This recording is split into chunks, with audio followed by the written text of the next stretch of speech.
respected chairpersons and delegates, a very good afternoon.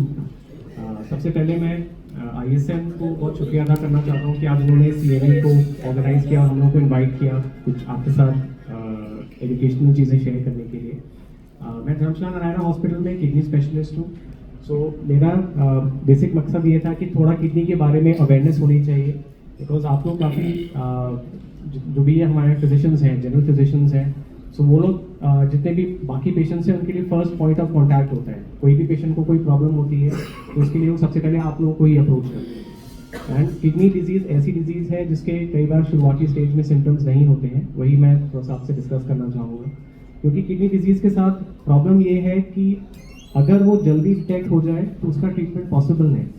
कि आप लोगों ने ये देखा होगा, कई बार न्यूज़ में आर्टिकल्स आते हैं कि पेशेंट डायलिसिस पे है, किडनी ट्रांसप्लांट है, उसमें उनको कुछ इश्यूज हो रहे हैं। तो ये dialysis and kidney transplant kidney के लिए यस एक ट्रीटमेंट ऑप्शन है, लेकिन ये एडवांस्ड किडनी केसेस, मतलब जो पेशेंट जिनको किडनीज बिल्कुल 5% 10% से कम काम कर रही है उनके लिए होता है। अगर आपकी किडनी की डिजीज जल्दी डिटेक्ट हो जाए तो उसमें आप लोग हम लोग ऐसी मेडिसिन दे सकते हैं कि एटलीस्ट किडनी की डिजीज या तो रुक जाए या कुछ केसेस में हम लोग इम्प्रूव भी कर सकते हैं। जस्ट टू स्टार्ट मैं ये बात करना चाहूँगा कि हमारी किडनी के क्या फंक्शंस होते हैं। आप में से अगर कोई कुछ बताना चाहे किडनी के क्या फंक्शंस होते हैं, कोई गेस करना चाहे?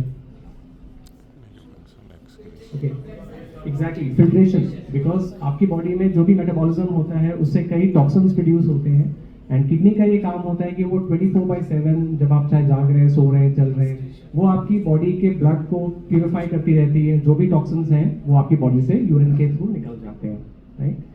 प्लस ब्लड प्रेशर मेंटेन करने के लिए आपकी बॉडी में हार्ट जैसे इंपॉर्टेंट होता है, वैसे ही किडनीज भी इंपॉर्टेंट है। तो किडनीज का भी बहुत एक फाइन ट्यून मैकेनिज्म होता है जिसमें वो आपकी बॉडी में सेंस कर लेते हैं कि ब्लड प्रेशर कितना है, एंड आप लोगों का ब्लड प्रेशर नॉर्मल रेंज में रहे, उसमें किडनी भी बहुत इंपॉर्टेंट रोल प्ले करती है। आपकी बॉडी में फ्लूइड जितना भी हम जैसे पानी लेते हैं उसको बॉडी में कितना रखना है, कितना यूरिन के थ्रू बाहर निकालना है, ये भी किडनीज का ही काम होता है।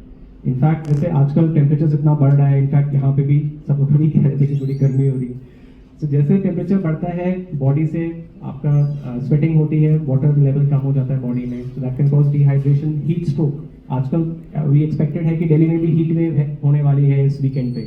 सो उसमें आप अपने पेशेंट्स को ये गाइड कर सकते हैं कि अपना वाटर इनटेक ठीक रखें, at least 2 to 3 litres of water along with some salt, ताकि आप लोगों को जो पेशेंट्स हैं उनको डिहाइड्रेशन या हीट स्ट्रोक ना हो। इसके अलावा बोन स्ट्रेंथ मेंटेन करना, ये इसमें भी किडनी बहुत इंपॉर्टेंट रोल प्ले करती है। जो भी आप ये सप्लीमेंट्स लेते हैं,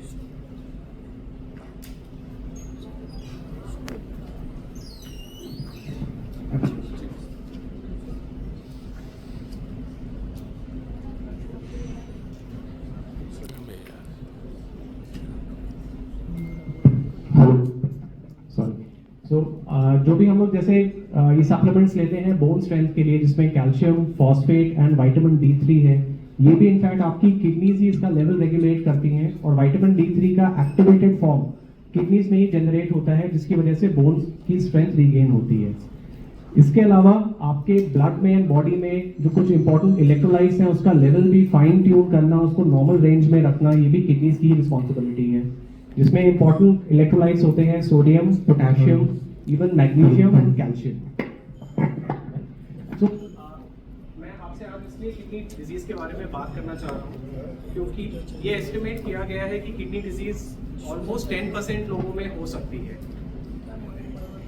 एंड जैसे मैंने आपसे डिस्कस किया, कई बार किडनी डिजीज जो अर्ली स्टेजेस में होती है उसमें सिम्टम्स इतने माइल्ड होते हैं कि पेशेंट्स को पता नहीं चलता या वो उसको नज़रअंदाज कर देते हैं। अगर हम किडनी डिजीज को अर्ली स्टेजेस में डिटेक्ट करें तो we can still have some treatment options available.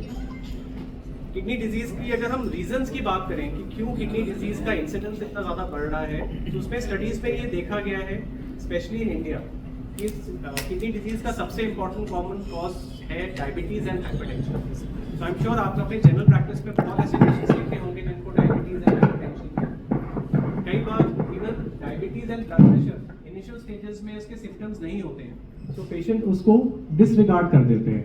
And अगर आप किसी पेशेंट को डायबिटीज है, सपोज अनडिटेक्टेड है, एंड उनके ब्लड शुगर लेवल्स हाई है, सो आपके कुछ और टारगेट ऑर्गन्स हैं जैसे हार्ट है, किडनी है, आईज है, ब्रेन है उसमें ये हाइपरग्लाइसीमिया की वजह से साइड इफेक्ट्स होते हैं, पेशेंट्स को ये टारगेट ऑर्गन डैमेज हो सकता है। सिमिलरली विद ब्लड प्रेशर, अब ये भी देखा गया है कि ब्लड प्रेशर जो है काफ़ी यंगर एज में डिटेक्ट हो रहा है।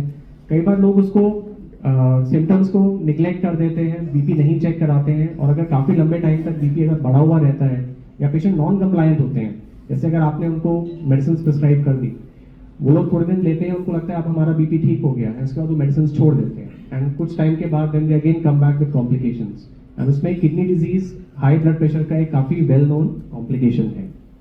इसके अलावा किडनी डिजीज के और भी कॉजेज होते हैं, बट उसके लिए जब भी कभी ऐसा कोई पेशेंट हमारे पास आता है जिसको किडनी डिजीज है, तो हम उसमें बाकी कॉजेज भी इवैल्यूएट करते हैं। तो अगर हम सिम्टम्स की बात करें तो हो सकता है कि पेशेंट को अर्ली स्टेजेस में सिम्टम्स नहीं हो, या अगर उनको होते हैं तो वो बहुत ही माइल्ड होते हैं। तो जैसे मैंने आपसे डिस्कस किया कि किडनी डिजीज में किडनीज आपकी बॉडी में फ्लूइड बैलेंस मेंटेन करती है। तो अगर आपकी किडनीज काम नहीं कर रही है तो बॉडी में थोड़ा सा फ्लूइड रिटेन होना शुरू होगा। उसका सिम्टम पेशेंट्स को महसूस होगा स्वेलिंग, और ये स्वेलिंग खासकर ऐसा होता है कि जब शाम के टाइम पेशेंट नोटिस करेगा कि उनके पैरों में स्वेलिंग है, या उनका जो फुटवेयर है, चप्पल है या जो शूज़ है वो टाइट हो जाते हैं, या जो लेडीज़ हैं उनकी जो ये रिंग्स वगैरह पहनती हैं वो टाइट हो जाती हैं, तो वो भी एक स्वेलिंग का इनिशियल सिम्टम होता है। एंड कई बार जिन पेशेंट्स को पैरों में स्वेलिंग है, अगर वो रात को सीधा लेटते हैं तो उनकी स्वेलिंग जो है डिसअपियर हो जाती है। तो उनको लगता है कि शायद किसी वजह से वजन आ गई होगी और वो ठीक हो गया, लेकिन ये किडनी डिजीज का अर्ली सिम्टम हो सकता है। इसके अलावा किडनी में जो हम यूरिन निकलता है उसको भी हम टेस्ट करके देख सकते हैं कि कहीं उसमें कुछ किडनी डिजीज का कोई सिम्टम तो नहीं है। तो जैसे हमारी किडनी में नॉर्मली प्रोटीन पेशाब में लीक नहीं होता है, लेकिन कुछ ऐसी डिजीजेज हैं स्पेशली जैसे डायबिटीज है, उसमें प्रोटीन लीक होना शुरू होता है, तो पेशेंट को उसमें यूरिन जो है फ्रॉथी यूरिन दिखेगा, उसको यूरिन करने के बाद लगेगा कि उसमें झाग आ रहा है। वो भी अगेन अर्ली सिम्टम होता है कि पेशेंट को कोई किडनी डिजीज है। या यूरिन के कलर में कोई चेंज होगा, normally urine light yellow colour का होता है, अगर उसमें ब्लीडिंग है किसी भी वजह से तो urine can be red in colour, और ज़्यादा ब्लीडिंग होती है तो उसमें क्लॉट्स भी आ सकते हैं। या अगर किसी को इन्फेक्शन है, अगर यूरिन में इन्फेक्शन है तो यूरिन में बर्निंग सेंसेशन होना या पेन होना या बार बार यूरिन करना, ये कुछ सिम्टम्स हो सकते हैं जिसको हम यूटीआई के सिम्टम्स हम कहते हैं। अगर हम ब्लड प्रेशर की बात करें तो ब्लड प्रेशर के भी कुछ ऐसे माइल्ड सिम्टम्स होते हैं जो पेशेंट्स निगलेक्ट कर देते हैं। जैसे हम लोग कई बार इतना बिजी होते हैं वर्क में, पेशेंट को कभी किसी को थोड़ा सा हेडेक होता है तो उनको लगता है कि शायद मे बी आज ज़्यादा मैंने काम कर लिया, या मुझे साइनस का प्रॉब्लम है, या आज मे बी मैं रात को सोया नहीं था ठीक से इसलिए हेडेक हो रहा है, और वो ये भूल जाते हैं कि ये headache can be a symptom of blood pressure. उस टाइम पे अगर ब्लड प्रेशर चेक हो जाए तो हमें पता चल सकता है कि कहीं पेशेंट हाइपरटेंसिव तो नहीं है। सिमिलरली जो रिंगिंग इन द ईयर्स, टिनाइटिस या चक्कर आना, डिजीनेस, ये भी कई बार सडनली अगर आपका बीपी बढ़ जाए तो उसमें ये सारे सिम्टम्स हो सकते हैं। या अगर बीपी सडनली काफ़ी बढ़ जाए या काफ़ी देर तक बढ़ा हुआ रहता है तो उसमें even blurring of vision patients को हो सकता है। इनफैक्ट कई बार पेशेंट्स प्रेजेंट ही ऐसे करते हैं कि उनको या तो बहुत जोर से चक्कर आया, हेडेक हुआ, ड्राउजिंग हो गए, बीपी चेक किया तो पता चलता है कि वो 200 है। एंड क्योंकि हम किडनी डिजीजेस के लिए ब्लड प्रेशर और डायबिटीज को एक बहुत इंपॉर्टेंट रीजन मानते हैं, इसलिए हम लोग यही चाहते हैं कि ये चीज़ें अगर जल्दी डिटेक्ट होकर जल्दी ट्रीट हो जाए तो हम एडवांस किडनी फेलियर से बच सकते हैं। जैसे मैंने अभी बताया कि ये यूरिनरी ट्रैक्ट इन्फेक्शंस से बार बार यूरिन में इन्फेक्शन होना, अब ये इन्फेक्शन आपके ब्लैडर में भी हो सकता है, किडनी में भी हो सकता है। जो जेंट्स होते हैं उसमें प्रोस्टेट भी होता है, स्पेशली जो एल्डरली लोग होते हैं उसमें प्रोस्टेट बढ़ने की वजह से यूरिन में इन्फेक्शन होने के चांसेस बढ़ जाते हैं। तो उसमें पेशेंट का प्रेजेंटेशन ऐसे ही होगा, वो आपके पास आएंगे कि मुझे फीवर है, फीवर के साथ मे बी सर्दी लग रही है, शिवरिंग हो रही है, यूरिन करने में या तो पेन है या बर्निंग सेंसेशन है, या यूरिन जो इनको बार बार आ रहा है। तो ये अर्ली साइंस होते हैं यूटीआई के लिए। सो आप लोग उनको अगर बेसिक टेस्ट जो मैं अभी डिस्कस करूँगा कि जो हम बेसिक टेस्ट कर सकते हैं जस्ट टू डिटेक्ट कि कहीं किसी पेशेंट को ये किडनी की प्रॉब्लम तो नहीं है।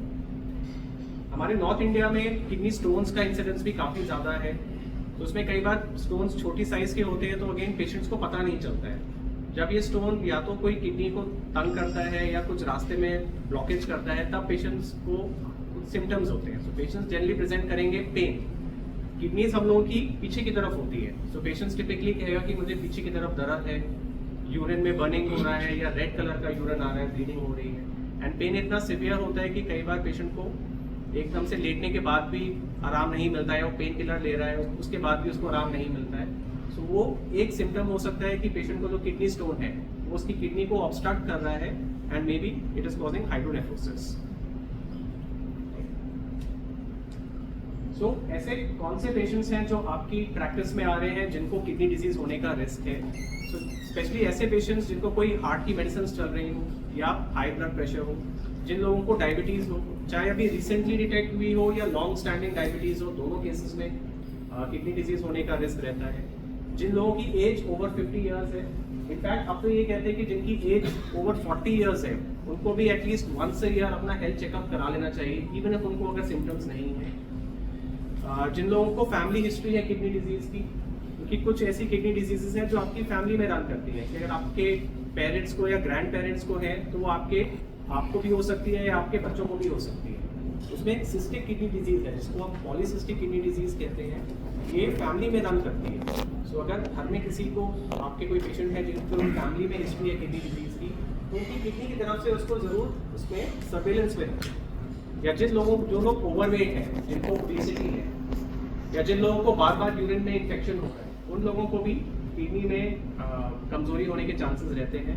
या स्पेशली जो एल्डरली लोग हैं या जिनको जॉइंट पेन्स रहता है, कई बार हमने देखा है कि ये लोग काफ़ी ज़्यादा non steroidal anti inflammatory drugs use करते हैं, जैसे ये मोवलॉन हो गई, फ्लेक्सॉल, प्रोपेफ्लैम, आइबुप्रोफेन। तो पेशेंट्स कई बार कुछ भी हल्की सी भी प्रॉब्लम है तो वो लोग अपने फार्मेसी स्टोर पे जाते हैं, बोलते हैं मुझे दर्द की दवा दे दो या मुझे बुखार लग रहा है एंटीबायोटिक दे दो। तो ये over use of over the counter medicine ये भी किडनी के लिए हार्मफुल रहती है। किडनी डिजीज अगर हम लोगों को डिटेक्ट करना है, बहुत ही बेसिक टेस्ट हैं जो आप अपने पेशेंट्स को जैसे सजेस्ट करते होंगे। उसमें आजकल हम लोग सबको फुल बॉडी जैसे चेकअप करते हैं, तो उसमें यूरिया क्रेटिनिन जरूर चेक कराएं। यूरिया क्रेटिनिन ये वो टेस्ट है ब्लड में